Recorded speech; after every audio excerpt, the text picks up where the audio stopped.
anniversary thing and got called back in to help again for your 100th. So today I'm going to talk about acquiring the chapel. When I say acquiring the chapel, I'm talking about just this building alone. The rest of this was not connected, it was all separate, but this building was originally Rocky Point School. It replaced an original earlier log school at the head of the cliffs. And you may be wondering why it said head of the cliffs. There was no road back here. When you wanted to come, you just drove through the creek. This was built around the time of the Civil War, around 1860, so this building's probably about 160 some odd years old. And it has history of use as both of a school and a church. And the families that took part in the school prior to its closing in 1873 were the Willises, the Kissels, the McClures, the Mellingers, the Huntingtons, the Kuipers, and the Comblenses. Now, McClures, you may say, hey, I've heard that name. He's running for, I believe, trustee or something for Mad River Township. Some of the families here go back that far. One of the things about this church was everybody was either related to each other or we've known each other for a lifetime. The church itself was a school, so it functioned both as a school and a church. The Sunday school was reopened in 1875. J.D. Baker was teaching public school classes and conducting concerts in this building, and he was asked to reorganize the Sunday school. The average attendance during these years were 75 people. The Sunday school closed again in 1903, but was reorganized by the community. Now, while the school was open, the church attendees sat in the school desk. We didn't have pews for a very long time. And if you look at the pictures that Bob is showing, where you see the door at, the door was right here where this stained glass was. You walked out and there was basically a big rock. Some people called it a platform or a big stone, but it was just a big rock. This is John Ark. Some of you may not know who that is. That is Wilbur's father. Wilbur has been gone for a few years. You will see here that the door was in the front. You will see that there was actually a window or a solid wall back there where the door is at Bob. There was no door back there. So everybody had to come in through the front to get into the church. You will see that the church was actually red brick.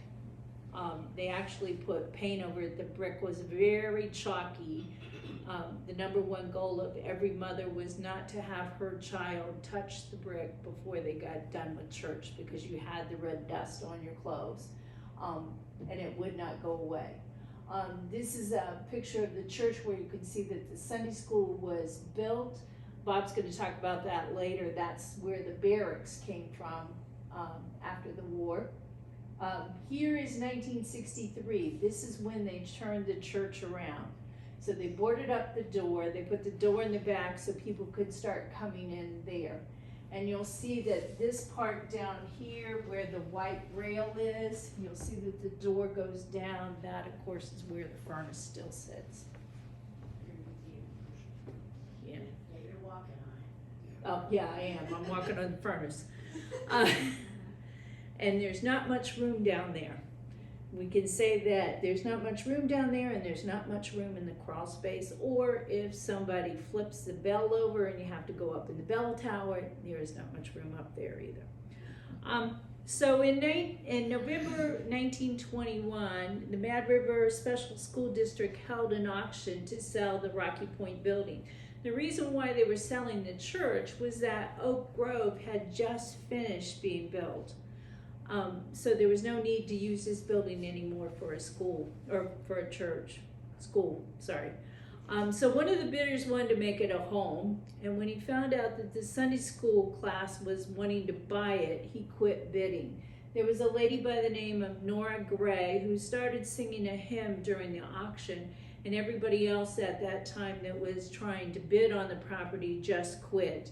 That's how Rocky Point got bought. Now the chapel was purchased for a grand total of $1,050.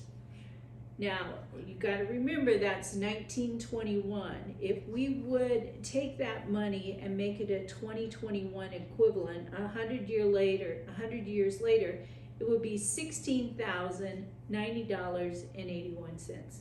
So just under $16,100 would be about the same amount of money as what they paid back then. The church was incorporated on December 5th, 1921 with the trustees as W.B. Kelso, Ora Engel, D.E. West. You guys remember Don West. D.E. West was Don's dad. E.E. Stabler and R.E. Kissel. The Kissel family, some of you may remember Miriam Moomaw, even older, Eldon Kissel. R.E. Kissel was their father.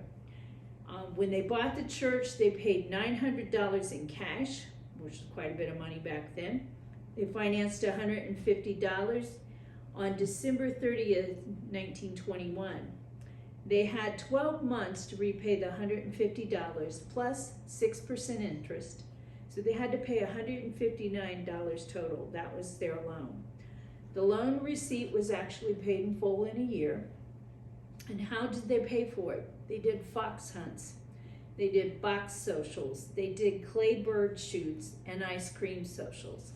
Notice that it always involves food to some extent. It's a lucky point. Yes. And so that's how they held things to raise money.